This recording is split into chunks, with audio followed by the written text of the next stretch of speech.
Hello everyone, নমস্কার সবাইকে। কেমন আছো সবাই? আশা করছি সবাই খুব খুব ভালো আছো। আমিও কিন্তু অনেকটা ভালো আছি। কারণ হচ্ছে ঘুম থেকে উঠেই এত সুন্দর একটা ওয়েদার। আমরা সবাই বেশ কিছুদিন গরমে সবাই খুবই কষ্ট পাচ্ছিলাম। কিন্তু সে তুলনায় আজকে একদিন ধরে খুবই ভালো লাগতেছিল। গতকাল রাত ধরে অনেক অনেক বৃষ্টি হয়েছে এবং কি অনেক জায়গায় পানিও উঠে গেছে। সে তুলনামূলক আমরা অনেকটা ভালো আছি। তো যাই হোক, ভগবানের কাছে অশেষ কৃপা। তো বৃষ্টি যেহেতু পড়ছে, কী রান্না করব, বউ শাশুড়ি মিলে অনেক চিন্তা করলাম। শেষ পর্যন্ত আমার শাশুড়ি মা বললো যে চলো বউ শাশুড়ি দুজন মিলে আজকে সবজি পোলাও রান্না করব, এর সাথে ডিম ভাজা করব, সাথে বেগুন ভাজা, আর ছিল দেশি মুরগি পাতলা ঝোল। তো যাই হোক, আমার শাশুড়ি মায়ের রান্না করবে। এই সব রান্নায় আমি একদম দক্ষ নই। আমি শাশুড়ি মাকে সব কিছু কেটে গুছিয়ে দিচ্ছিলাম, আমার শাশুড়ি মাই রান্না করবে। এখানে বরবটি আলুকে আমি কিপ করে কেটে নিয়েছি, এরপর আমি এগুলোকে ভেজে নিব।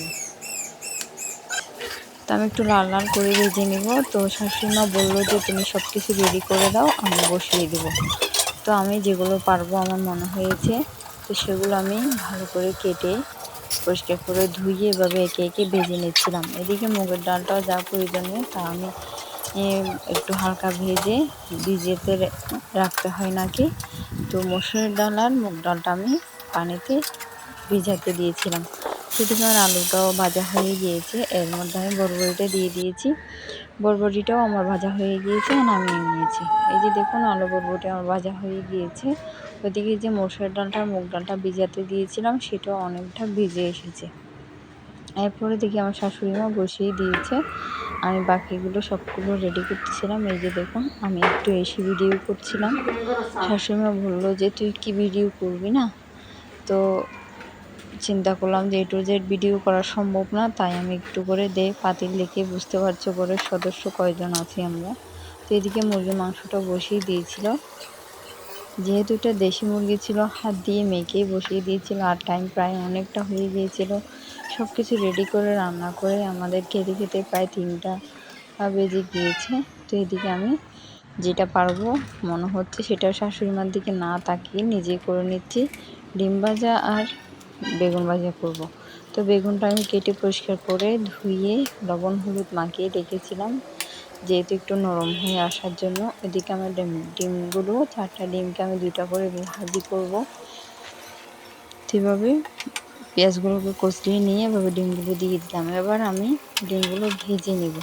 ডিমগুলো ভাজতে ভাজতে একটা কথাই খুবই মাথায় আসতেছিল যে ছোটোবেলায় এভাবে মা ডিম ভেজে দিত, আর যখন এরকম বটে বটে দিত পাটিসাপটা পিঠার মতো, তখন খুবই খুবই ভালো লাগতো।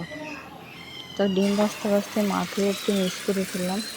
জানি না মা কেমন আছে, সকাল থেকে মারও কোনো খোঁজ নেই। তো যাই হোক, আমার ডিমটা ভাজা হয়ে গিয়েছে, প্রায় রান্না শেষ করতে করতে অনেকটা টাইম হয়ে গিয়েছে। এবার হবে খাওয়ার পালা। তো বললাম না, বেগুন ভাজাও হয়ে গিয়েছে, ডিম ভাজাও হয়ে গিয়েছে। ওইদিকে মাংসের তরকারিটা দেখুন, একটু গ্রেভি রেখেছি, যেহেতু পাতলা ঝোল করে রান্না করেছি, দেশি মুরগি বলে কথা, পাতলা ঝোল খেতে সবাই খুব পছন্দ করে, তাই একটু ঝোল রেখেছি। তো যাই হোক, আমার রান্না হয়ে গিয়েছে। এবার টেবিলে সবগুলো তরকারি সব কিছু নিয়ে গিয়েছি। দেখুন, এবার হচ্ছে খাওয়ার পালা। আজকের ব্লগটি এখান থেকে শেষ করব। সবাই ভালো থাকবেন, সুস্থ থাকবেন। যদি একটু